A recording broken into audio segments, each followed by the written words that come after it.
You either live by the gun or you die by the sword.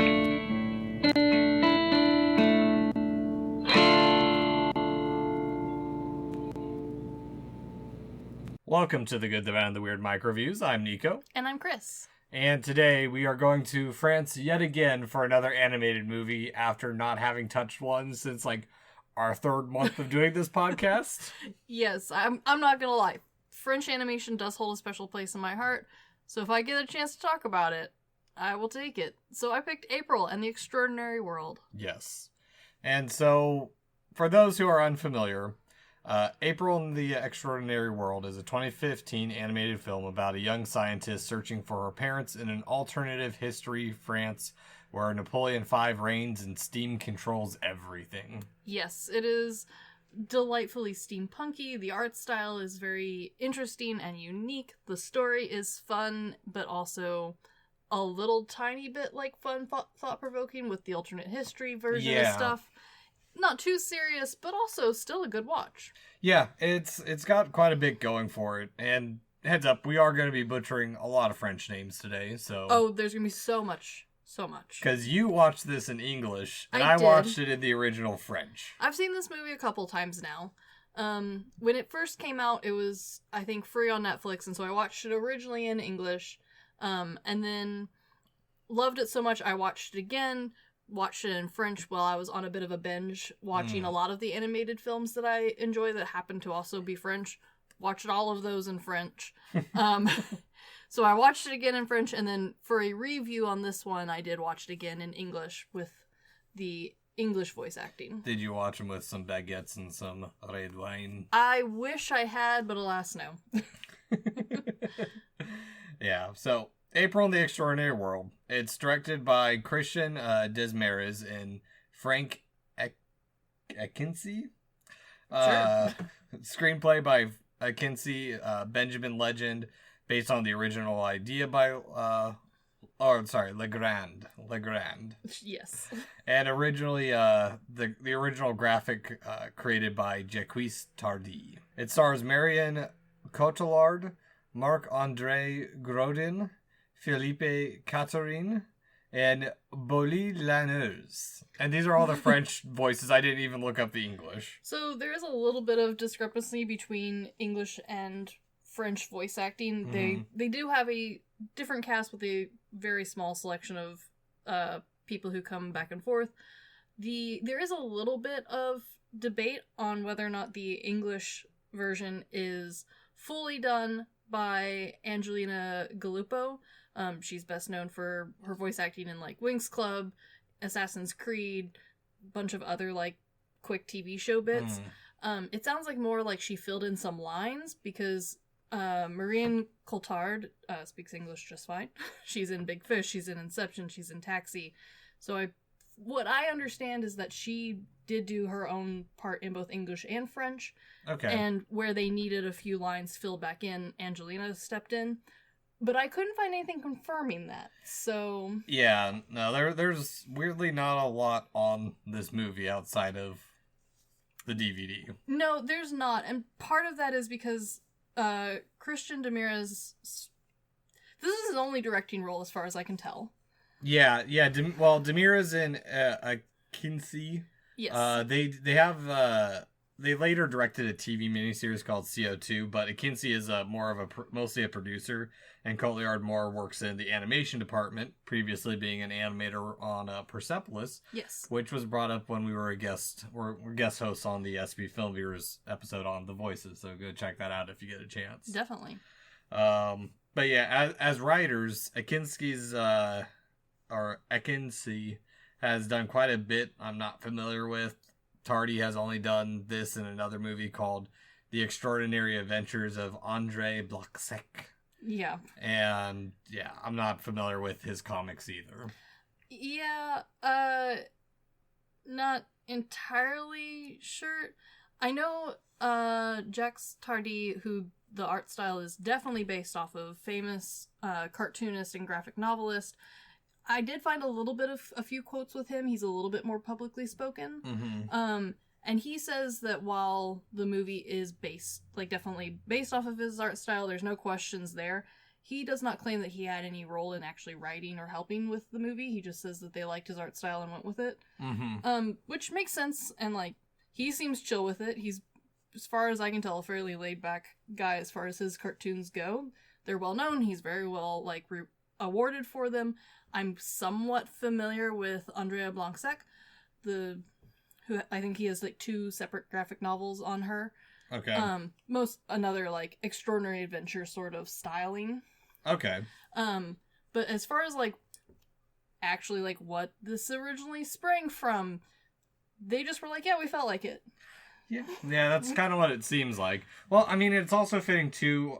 Now thinking about it, because Legrand, he worked on the graphic novel Les Transepessage. I don't fucking Ouch. know. Yeah. Which is better known in the U.S. as Snowpiercer. Yes, that would probably be the biggest one that people know him from. He's also done several TV series, some of which I do recognize the titles from, as far as, like, being somewhat popular in France. I don't think any of them have come over here, though, as far as I could tell. And I'm not too far into that scene, so I don't really know a whole lot either. A lot of it seems to be, like, very, like, none of it seems to be very artsy-fartsy sort of stuff that, like, we normally eventually get our hands on. It seems like very just standard TV. Yeah. Which is fine, but, like, the only reason I know any of these names is from having to look in other writers who also worked on the same TV shows. Yeah, and I mean, for me, graphic novel-wise, I haven't really gotten into them. I'm still, my big, if I'm reading something comic-related, it's manga. I understand. I think part of the reason why the art style for this one was picked to go off of Tardy's style is because while he does do graphic novels and that's what he's, currently known for, cartoonist is probably a better descriptor of what he does. Okay. People definitely recognize him for having a very distinct style and having several, like, quick one-offs, having spins and jabs on the world or politics in general.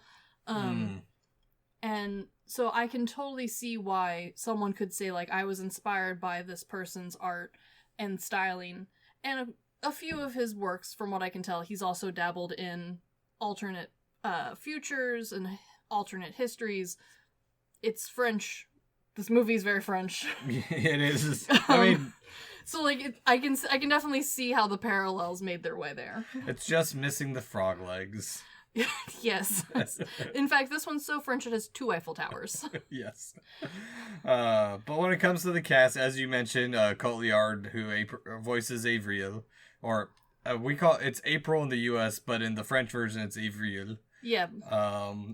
Again, you mentioned she's in a lot. She's Mal in Inception, Miranda in The Dark Knight Rises, and the Canadian Anchor in Anchorman 2. Oh, yeah. And so many more. Like, the longest rap sheet of everyone who worked here.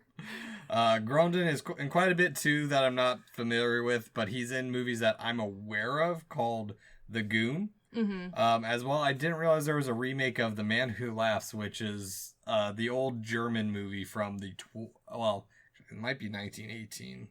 Late 10s, early 20s. That's the basis for the Joker. Gotcha. Cool. Yeah. As for Katarine, who voices Darwin, she's also known for her roles in movies such as Sink and Swim and Opium, which I know nothing about. Very French. A lot of these people are, like, their rep sheet is almost all French, minus Coulthard. Yeah. As for Lanners, who voices Pizzoni, is in a lot too, which he's known for his roles in El Dorado and The First, The Last, and the only movie that I am actually familiar with from this group, really, outside of Cotillard, is Raw. Okay, well, you got one. Yes, it's a kind of cannibal movie. Yeah, a little bit, a small amount of cannibalism. It's about a vegan who goes to a veterinary school, and part of their initiation is to eat rabbit hearts. Oh. And then she has an unquenchable thirst for meat. Wow. Yeah. What a plot. It's actually pretty fun. I liked it. So April in the Extraordinary World. Oh, yes. I do actually really like a lot that this movie has going for it. Like, I dig the opening credits. I like how scientifically they look. I like the très steampunk alt history. Oh, yes. This is one of the few steampunk styling shows, especially animated shows, that really, like, hits and marks that steampunk styling perfectly. Yes, well, and it also does it a little differently than, like, the cleanness that we normally see. Exactly. Because they do a good job of explaining why the world is steampunk instead of just is. Basically, we never hit the... it's kind of the opposite of, like, Iron Skies, where they were in the circuit board age. This world never hit that age. We never moved on past the steampunk. But also, everything is so dirty because it is all coal powered. Yes. Exactly. And I like how, without being too direct or like showy offy, the movie does address a ton of the concerns of someone who's looking at this with more cynical eye. Like, there's no way that much coal can be good for you. It's not. It's killing the cat. Multiple people have to wear gas masks everywhere they go. Oh, yeah. But it's never, like, pointed out. I like that a lot. Whereas a lot of steampunk worlds spend so much time explaining every nitty-gritty detail. They found some sort of... Like, it's like Steam Boy. Another... Well, no, that... Actually, no, that one is kind of in the same era, but more in England, if I remember right. This one is very Paris. Yeah, no. I think, because England takes place around the World Fair where they have the glass pavilion. Yes. Where this has a very similar glass pavilion to it as well. So we're in the industrial age. Yes, and I also really like why this movie does not just explain how we managed to get to this styling and steampunkified world, but also why our character doesn't go to the rest of the world. Why there is no other options, why there's no other alternatives, so that you can focus fully on the plot. Yes. No, exactly. And they explain the world so quickly, but also let you explore it as you're going through it. Exactly. So that's the thing, is we're comfortable in the early steampunk portions when it's the world she's used to. It's just kind of blasé. And then the later half of the movie is very different in where she's being surprised by everything that's in front of her. Yes, very true. And yes, it is set in 1931, which I think is interesting. Like, just this movie has this sense of rebellion to it. It does. And it's a very French sense of rebellion, in my opinion. Yes, it is. I will say, though, that there's definitely a little bit of a cartoonist humor added to this rebellious sense. Because while it does take itself very seriously as far as, like, addressing what it would consider the world affairs, how different countries are interacting in this, coal-powered world, it also does go out of its way to make the bad guys two lizards that can talk. Yes, which, okay, so... Which feels very cartoon-esque to me. And, okay, so I'll get into that right now. Okay, so, alright. 2/3 of the way is where I kind of lose the plot a little bit in this, just because we go from this very totalitarian French down with the intellectuals kind of regime to this underground reptilian overlord army, and unfortunately this feeds into my conspiracy theory mind, and so the movie does explain, though, why these reptiles and where they came from, though. It does so at the very beginning. It's bullshit. Okay. So this movie's set, like, we were explaining, like, the original, like, explosion stuff happens in, like, 1910, right? Yes, it takes out Napoleon III or something like that. Yeah. So, Komodo dragons, the first experiment's in 1870s. Okay. So, I looked it up. Komodo dragons were not recorded in Western science until the 1910s. Who says these are Komodo dragons? They say they're Komodo dragons. In the French version, they say they are Komodo dragons. I don't think they actually call them that in the English version of the show. However, something that, while I will praise this show endlessly for its detail to its steampunk styling of the world, it also gets the history that it's trying to mess up wrong. They say that by killing Napoleon III in this explosion at the very beginning, where there's also supposedly Komodo dragons, that's where we get what they call Napoleon IV. Unfortunately, the man that they have named Napoleon IV would have been dead already. Revision. See, that's what they're leaning on, but they don't address that at all. They put this down as, like, this is the turning point from our history and theirs. So, like, granted, they do a great job of explaining so much in this movie. I would not be surprised if they get the dates of the Komodo dragon wrong, because they got the dates of Napoleon IV wrong. So yeah. Well, and on top of that, like, looking at it from today's standards too, or today's lens, like, it just overloaded, like, my conspiracy-addled mind, where, yes. It is very ready for you to be jumping to conclusions. The birds and rats aren't real, they're really spies. Yes, no, but I kind of like that. Because while this is over the top, and while a lot of this was clearly originally written without those conspiracies in mind, it does play nicely into the continued, like, conspiracy, like, lens in a very cartoon-esque, jabby sort of way. Yeah, it also feels like kind of a play on, like, the Cold War, when, like, we were trying to get, or put bugs into cats and stuff, and, like, create dolphin soldiers and pigeon bombs. Like all of it still thematically fits, and yes, it is silly, and especially if you've already seen it, going back and rewatching it, it is so quick and easy to pick up on all of the little tiny hints that the movie sprinkles through. Like, none of this is a surprise. I mean, I remember the first time I watched this, I was a bit surprised that I was too, but I was mostly watching this for fun, which is honestly the way to watch this. I do not suggest watching this with any form of, like, critical eye. But, like, the second or the third time that you watch this, they do telegraph all of their moves way ahead. Like, from the beginning of the movie, you can pretty much figure out what's going to happen with every character you see. Which works out nicely because it means they follow through on a lot of their plot points. They follow through on a lot of their dialogue. There's not a whole lot of, like, open loopholes in this story because of that. But it does mean that if you've already seen this movie, you're not going to be re-surprised by anything.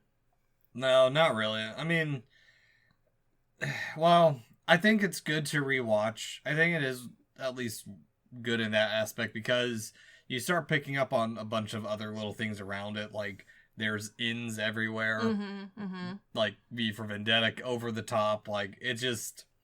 It is well, like, the artistic-wise, animation-wise, this movie is worth rewatching. There's so much in the background. The people are so interesting to look at. It's very detailed drawings. Yeah. Like, they are dense drawings. From that point of view, I agree. Definitely worth a rewatch. Plot-wise, you're not... It's not like... No. It's not like those old, like, whodunit mysteries where you've kind of forgotten the plot and you're re-surprised every time you watch it because, like, you don't remember who did what or who said what. Not this one. You will remember immediately, even if it had been a few years since you've seen it. Yeah, no, exactly. And I mean, you mainly picked this one, but... I did. I was still interested to go back and see it because I honestly forgot that there was CGI animation worked into this too. And it works very well for the most part. I completely agree. I think there's only a handful of times that, like, if you are looking for it, you can spot it. But if you're just casually watching it, you will totally gloss over that CGI. Yeah. No, exactly. And I mean, it like I said, it blends in for the most part. Yes. But I think one thing that's interesting about April in the Extraordinary World is that, yeah, we can easily write it off as this kind of cheesy, fun movie. But I do think that April as a character is interesting in her own regards. I agree. Because she's not... She is pursued by what would kind of be the prince or the rogue character. Sure. I think you would say Flynn Rider-esque. Yeah, only, you know, this one's a little less witty, I think. And without a horse. No, yeah, she's got the cool side character for sure. Well, one, I do also like that this movie while we're on that, I do like that this movie gives a reasoning for the talking animal instead of all the other Disney movies where it's like, okay, we got this talking animal now. Yes, no, this one, again, there's truthfully not a ton of plot loopholes, and even at the very end where if you were thinking about this movie fully, like, it explains where the cat ends up and also kind of pokes at the the talk that her and the cat had earlier about her needing to move on. Yeah. Well, because the cat's not gonna age. Well, and I think, even before that, the cat's trying to get her to give up on the serum. Mm-hmm. And it's also because she's become so dedicated to her work that, yeah, she's a strong female character and scientist, but she's lost what it means to kind of be a person because it's become her obsession. Sure. And it takes this dude coming into her life. And I know that's cliche-ish. It is, but, like, it's also the most French cliche. Yeah. To be like, yeah, on paper, she is a really great female lead. Like, I have very few complaints. Like, she doesn't feel watered down in any way. She doesn't feel under or over feminized to, like, make a point to the audience. Mm-hmm. I mean, sometimes she's drawn from certain angles that you're like, wow, I can get it. I can see how she's kind of pretty. And then sometimes they draw her and you're like, she looks garbage in this dress. Poor girl. But, like, she's supposed to. The dress that she wore as a child, and she's not a child anymore. Yeah, no, exactly. It's learning to put the past behind and move on. But also just grow as a person in general. It's kind of like a little bit of a commentary on how your obsessions aren't everything in life. 'Cause yes, work can't be your best friend. No, and we see that with the parents, too, where she 100% takes after her mom, and her mom is... also very passionate about work. Yes, to the point where she pretty much destroys her marriage. Yeah, definitely. And actually, that's kind of a fun reversal of gender roles, because the dad's a very caring, He's humanitarian... very soft guy. Yeah, exactly.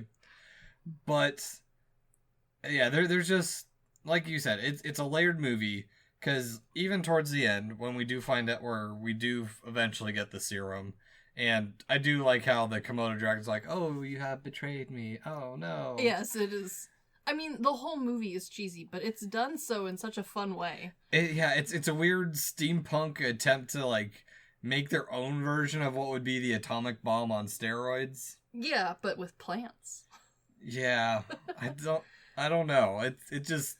It's all goofy, but it's goofy in such a fun and creative way that, like, even when there are bits that are not necessary to the plot or things that are so clearly written in that, like, it feels cliche-esque, It feels cliche in the most fun possible way. Yeah.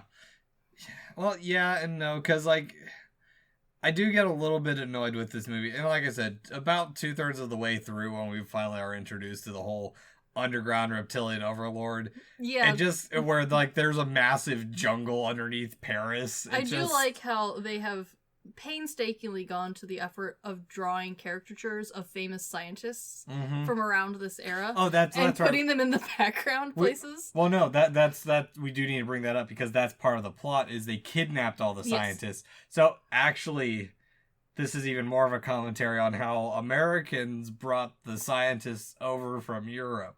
Yeah, and there is a background plot talking about how the world is going to war over this limited resource that they have.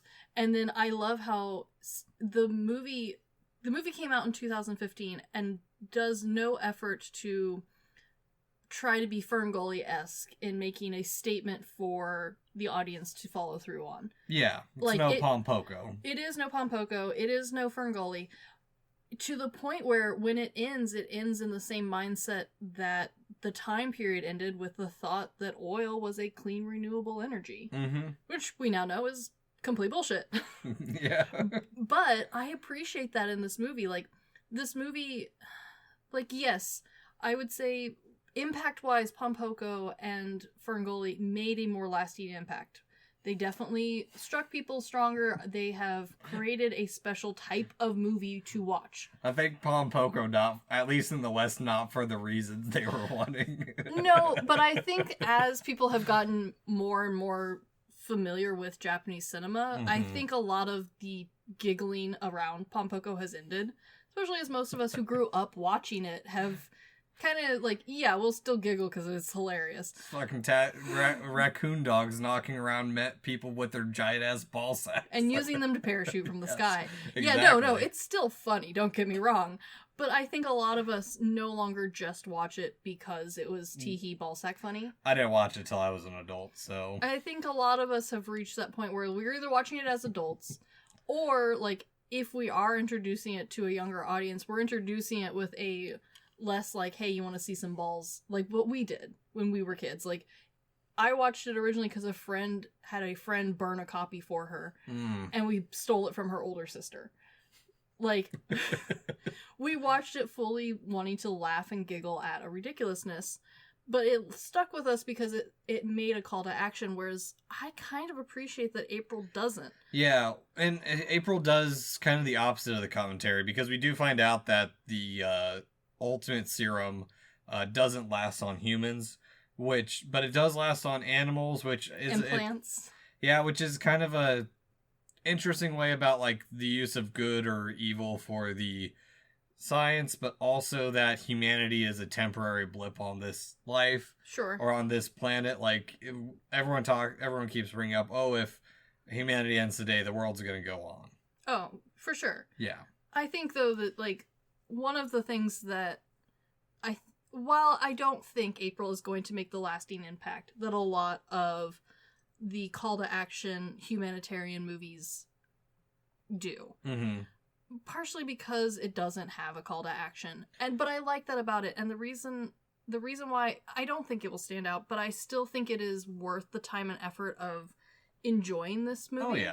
Is because this is, for me, one of the best examples of a fun steampunk story brought into an animated world, brought to a movie world. This is essentially the silly paperback books that you can get. If you like the steampunk world and you read it like I do, this is I paid $1.25 on the Kindle read to read a steampunk silly world. It's a little serious. The romance does make me tear up at the end. You know, the cat's sweet. The, like, ending part does tug at your heartstrings a little bit on the thought of, like, her pet's gonna outlive her. Her pet's gonna outlive everyone. Yeah, unfortunately, he lived on the moon by himself. You wanna know where my mind went for that space mission? Where? There's supposedly tapes out there where one of our missions to the moon, because fun fact, we have been on the moon multiple times. One of the astronauts up there was saying that they were on some crater, and he's like, they're across the crater from me. I can see them. My mind immediately went to the whole conspiracy theory route, as it usually would. Of course. Well, and, like, definitely the first and second time I watched this, I think I was in a similar ballpark to you. Mm-hmm. And then the third time I watched it, like, you watch it with being attached to different characters each time you watch it, which I think is the strength of April. Mm-hmm. It's not a, revolutionary movie. It's not extraordinary in its animation, but it is excellent in everything it does. Yeah. Well, and I think what makes it so excellent is that I can easily recognize viewing this from two different lenses. If you're watching this as a kid, it's a fun little quirky adventure with spooky lizards. Yes. And then there's the adult side, where it's like, okay, but it's not like how Disney does it, where Disney is like, this is a kids movie, but we'll throw in a dick joke here and there. No, if anything, this one has similar vibes to a Pixar styling of storytelling, where, like, the story itself is for adults, but it's not too hard for a kid to grasp the main points. No. And, there is a cute cat. There is a silly grandpa character. There's talking lizards. It is entertaining. It is fun to look at. And if you have, it's probably too much for some kids. But, I think once you hit, true kid range, you're good. Like, this isn't really a scary adult version. It's not gonna be like how I've heard people complain about how, Ferngully gave them nightmares as a child. Which is hilarious, because a lot of the same people, the parts that Ferngully gave them nightmares, other people realized they had a thing for Slimy Goo Man. I had watched Jurassic Park before Ferngully, so, There's a special place in our hearts for that man. Yeah. I haven't seen Ferngully in probably a good 20 plus years. And I think that's the same for most people. I don't think a lot of people go back and watch Ferngully. I own it. I own the original copy on VHS tape. I do go back and rewatch it. It doesn't look great. It does not look good. Shocking. I know, but it sticks in people's minds because it had big points. Whereas this one doesn't have, a scary scene or a voice actor who awakened a lot of things in a lot of us. Jesus. It doesn't have big-tittied fairies. Like, half-naked fairies floating around the jungle, doing whatever they want. It doesn't have a very catchy song sung by a very charismatic bat with a radio antenna stuck on his forehead. I'm trying to think of what kids' movies got half-naked... Ferngully! Again, I haven't seen it in forever. And I have. However, there are parts that people remember Okay. of Ferngully, and, like, most of it isn't the majority of the movie. People remember certain elements of it, and there aren't necessarily certain elements of April. Like, it has some goofy parts. Don't get me wrong there. It definitely does, but they are so in line with the rest of the movie and the rest of, honestly, how cheesy this is. I mean, it's got a goddamn Wilhelm scream. It does. She lives in a statue of Napoleon IV. The lights coming out of his eyeballs give her away. Like, that's silly. True. This is equivalent of living inside the Statue of Liberty and nobody noticing. Or being the one nerd who's buying all the books. Yes. Yeah. Or that the detective can never find her because she slips away. Yeah, like, she's not hiding that hard. No. You're all just bad at your job. She's hiding like a child hides. Yes. Oh, I know what it made me think of. It makes me think of Hugo. It does make me think of Hugo. Yeah, where he lives in the clock. Another French styling. No, the Scorsese movie. Yep. The original book was French. Oh. Oh, okay. I get that, because, yeah, it brings in George Méliès. He's said, okay, it's in Paris. Yeah. So, Chris, rent, buy, stream, or decline that we ever watch this despite having an audio recording of watching it. I originally rented this, and I loved it. Mm-hmm. I think I'm in the very, like, select category where, for me, I'm going to buy this. This movie hits a lot of my favorite fan points. It's animated, it's French, and it's steampunk. For me, I would buy it no matter how bad it was. But I think most people should rent it. I agree. I don't know if it's streaming anymore, but I would definitely say rent or stream it. It is a fun watch, cute, charming. The world itself is interesting, take on steampunk. At least in comparison to the other steampunk films I've seen or we've talked about. Sure. I think the only thing that I could maybe compare the styling to is a cartoon version of The Children Who Chase Lost Voices. That's an anime movie. I'm thinking The City of Lost Children, the one with yes, okay. Ron Perlman in it. Yeah. Also French. Yes. I think if you're into steampunk, this one does hit the nail on the head really well. I think the only things that I know that are close are, again, books, and it hits that book styling so spot on that's part of the reason I like this one. I think it nails it. Yeah. So, anywho, this has been The Good, the Bad, and the Weird MicroViews. Thanks for listening. Peace.